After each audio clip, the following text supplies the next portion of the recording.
Today's video is going to be for all you do-it-yourselfers out here who might potentially be working on this specific repair. I had one of my really good customers call me up and say, "Hey Steve, can you swing by today? I think I got some brake problems. Would you pick me up some brakes, get them on my van for me?" I said, "Sure." I showed up and then found that there was more problems. He's making money with his vehicle. He delivers, he travels, he does things like that, so he needs this thing on the road first thing in the morning. He needed everything on both sides of the van except for one piece, which was a rotor. That's what we're going to be going over here today. We're going to show you how to change the brakes, rotor, and the brake caliper on this Ford Econoline van. I've already got the passenger side completely disassembled and put back together again. The rotor on this side was perfectly fine. It does not need to be changed. The one on the driver's side in the rear, unfortunately, does have some scratching all the way around it. He has had these rotors turned before. So we're going to start disassembling the driver's side. I'm going to show you from beginning to end what you need to do to change all this stuff if you're doing it yourself. Make sure to jack up your vehicle, put a jack stand under it, make sure everything's nice, safe, and secure before you get started. What we're going to be using here today is a 24-inch long, half-inch drive breaker bar by Gearwrench, and we're going to have the 7/8 or 22mm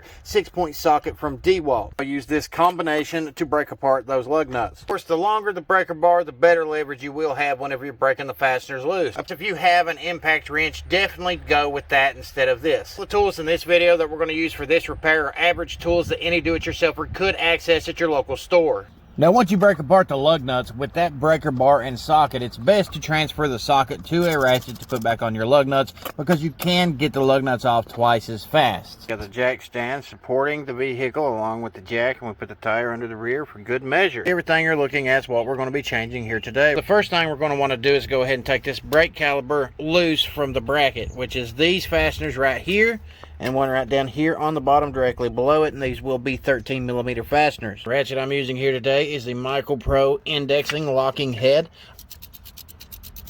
And we go down here to the one on the bottom. Make sure to pull them out of the way. Now, if you was changing the brakes, just the brakes, and you had to take the caliper off, you want to make sure these are always lubricated. These are your slide bolts for your caliper. You can look at the driver's side, passenger side, and they are different. You see this pointy section right here that's on this caliper? It sits down inside the caliper bracket. So whenever you're installing this on the driver's side, it's going to go downward, and then you're going to slide the top side in, making it nice and easy. The one on the passenger side is completely opposite from this one. This pointy side will be up top, which makes it a little bit of a pain in the rear end to change that side. So just beware of that whenever you're getting into it, because they are different from one side to the next. Now, on the passenger side, you have to pry it up from the bottom to get it loose, and on the driver's side over here, which is the side we're on, all you got to do is start prying on it from the top to get it loose. It makes it nice and easy because of how it's designed. But whenever you pry this loose and you start to pull the caliper off here, you're going to have to grab it and make sure to set it down somewhere where it's not going to hang from the hose itself, because you don't want to damage that hose. And they don't give you but about 8 inches. You literally cannot pull it past what you're working with right here. Should have made a little bit longer hose, and they didn't. Just wiggle it, get yourself a screwdriver or something like a pry bar, this little tiny pry bar right here,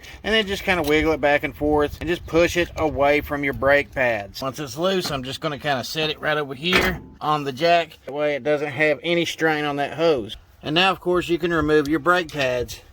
The pad on the outside, big and thick. See that right there, how thick it is? Now look at the one on the inside. The one on the inside is metal to metal. Tells me the calipers wore out. It's not wearing evenly, and it is destroying the brakes and the rotors. Passenger side, which we've already fixed, had a similar situation. Brake pad on the outside was not wore out that bad. The one on the inside was worn unevenly. But this one on the driver's side is all the way to the metal, so these calipers both definitely needed to be replaced. Back here and look, you're going to have this fastener right here and one right down here. Both those are 18mm. You're going to have to take them off. Take this bracket right here off. 18mm fasteners here and here. Those fasteners are going to be attached to the threaded bolt itself that holds your bracket on. I'm going to be using this Kobalt 18mm flex head ratcheting wrench to easily run both sets of these fasteners right off here. Then we need to pull this guard off here, and then you make sure you know which way it went on. Then we will focus on these fasteners, which actually hold your caliper bracket on. Now, these do have Loctite on the inside of them, so it will take you a second to break them loose. You can see that yellow color right there, that is Loctite. Now you can pull your rotor right off of the hub. with the exception of the emergency brakes that's beneath the hub. Now, they might be pushed up against it in some circumstances. If that's the case, that's a separate video. You'd have to go in behind there, release tension on them, and then pull your actual rotor off. Emergency brakes are definitely to a point where they need changed. This pad's good over here. This one's completely gone. Don't worry if you do see something like this, because this is common on these vehicles. If you're not using your parking brake all the time, you don't intend on using your emergency brake all the time, it's not going to affect how your vehicle brakes, so long as you change the main set of brakes on your vehicle in rotation the way you're supposed to. As we look at the rotor here, you can see where it has been ate up. Now, this could potentially be turned, but the problem is he could not get it to me in time before all the shops closed that do the turning in my area, and he needs this first thing in the morning, so he said go ahead and pick up a new rotor. So that's what we did. We're going to go install all brand new parts on this. The brand new calipers, we got the driver's side, the passenger side. The driver's side, of course, is going to be on the left, passenger side on the right. We got model number 18-B4748, and then we got 18-B4749. Stores Wearever brand, which you can pick up at your local CarQuest, Advanced Auto Parts store, either one. Everything in this set is new. They do give you all the hardware you need so you can put your brake pads in between them whenever you put them on the new caliper bracket. Plus, they got that new fastener right there and a copper ring. That way you can seal it down on the brake line. Then it comes with your caliper itself and mounting bracket. You can tell by looking at this one right here, it's not even a 20-year-old vehicle yet, and it's already rusting to pieces. Thanks a lot, China. But just like the caliper that we took off of the passenger side right here, this one is also rusted to pieces and the calipers are seized up. And these are very, very expensive calipers because they got dual piston. New brake pads, Wearever Gold Premium, DNA D802. And your brake pads are going to be the same on both sides. They're going to be identical, so it really won't matter which one you put these on. Big, nice, brand new rotor, model number YH145251. This is definitely an improvement from the old one. Put these out of the way if your rotor doesn't fit. In this case, the rotor should slide right over top of these, no problem. You see, we're guiding it into place, and it slides right on. Now we'll go ahead and break out our new bracket and caliper. We're going to have to remove the 13mm fastener.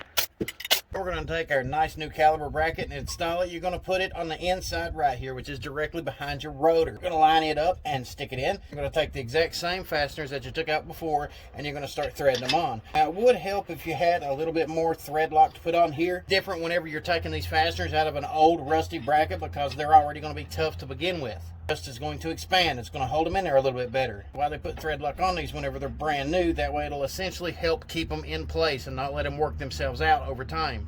If you don't have any thread lock, at the very least, you're going to want to make sure these things are nice and tight. You're going to want to torque them down to spec. Have a torque wrench on hand, then you're going to have to make sure that they're nice and tight all the way around. You don't want to over tighten anything, but you do want to tighten them enough to where you know they're not going to come loose. To go ahead and reinstall our bracket, we're going to get these fasteners back on as well.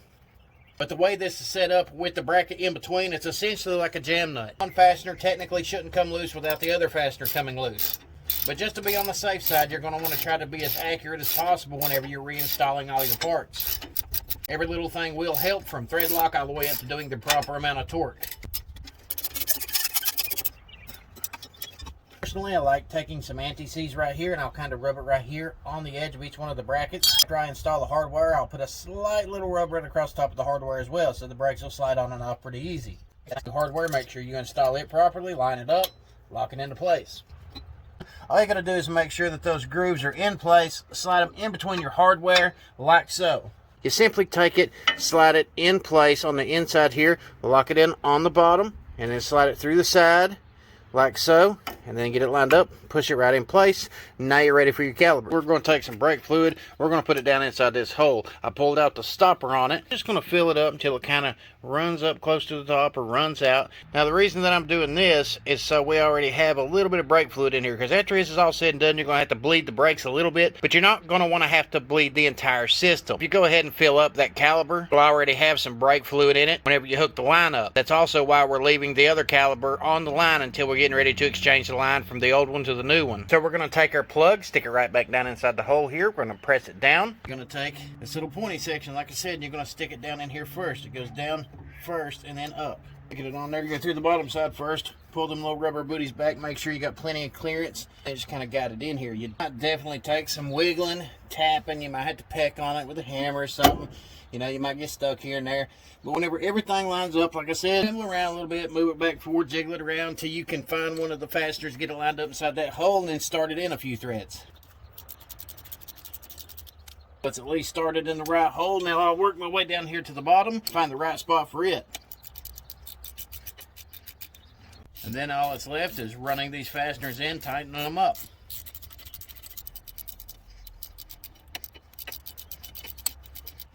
Now that I got them run in pretty good, I'm going to adjust my ratchet here.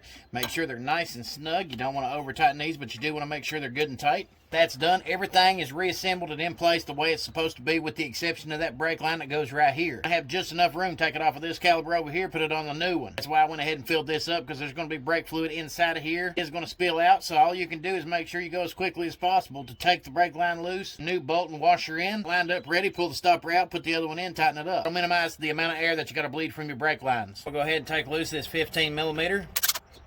You can see right there where that copper washer is. Have your new bolt ready with the copper washer on it. Pull the old one out. Go ahead and stick the new one in. Run it through. Another new copper washer out here. Get it ready. As soon as I pull this plug out, we're going to have some brake fluid run out of it, but we're going to stick this in and start threading it straight up. Got to do is prepare yourself for whenever you're getting ready to do this, to do it as quick as possible. Pop it loose here. This one in place. And I will start tightening it up by hand. Once it gets too tight, just go ahead and stick your ratchet on here and start running it up. You're going to want to make sure it's nice and snug. You don't want to over tighten it. You want to make sure it's nice and snug, because whenever you're tightening it down, it's going to essentially press against those copper washers. That copper is going to form to the metal itself. It's going to seal off all the holes around it. Just to make sure that everything's good, we're going to have to clean this off here with some brake clean. We'll let it sit here for a little bit, make sure there's no brake fluid running out. After that's all said and done, all it's left to do is reassemble this, put the tires back on, lug nuts back on, tighten everything down, check your brake fluid, and bleed the system.